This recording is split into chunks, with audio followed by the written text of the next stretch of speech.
There are plenty of ways to use a ladder, but if you don't want to get hurt, you'll learn to use ladders the right way. The rules for safe ladder use start with selecting the right ladder for the job and inspecting it before you use it. Use the ladder for its intended purpose.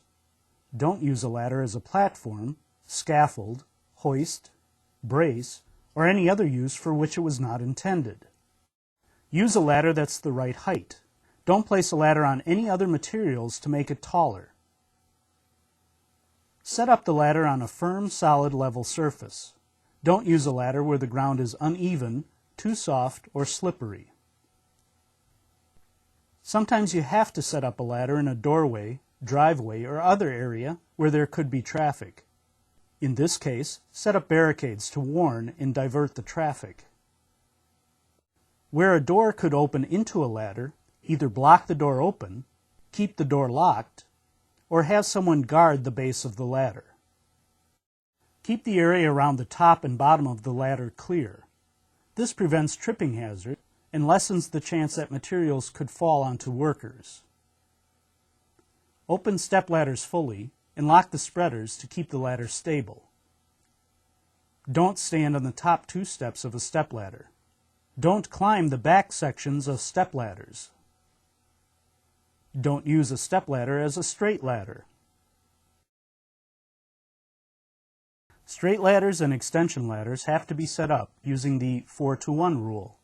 The base of the ladder is 1 foot away from the wall for each 4 feet of the ladder's working length.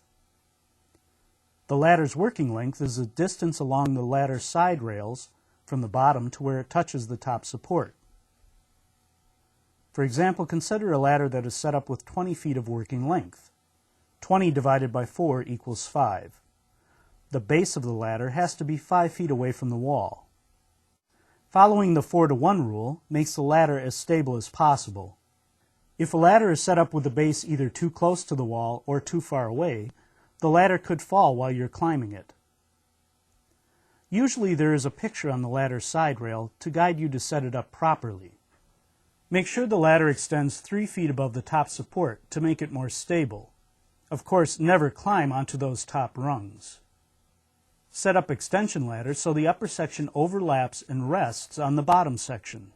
Always overlap the upper section on the climbing side and be sure the rungs are locked in place. Always face the ladder when ascending or descending. Use both hands to grip the side rails whenever possible. Always use at least one hand and don't carry any object or load that could cause you to lose your balance. Only one person is allowed on a ladder at a time. Never move a ladder while someone is on it. Hoist up tools and other materials after you've reached the top. Wear a tool belt to manage tools while you're working on a ladder. Work within the side rails. If your belt buckle goes past the side rails, you are leaning too far. Descend and move the ladder as needed to stay close to your work. Put the ladder away when you're done with it. Store ladders in designated areas where they will not be knocked over. Follow the rules for using ladders safely. You'll reduce your risk of getting hurt.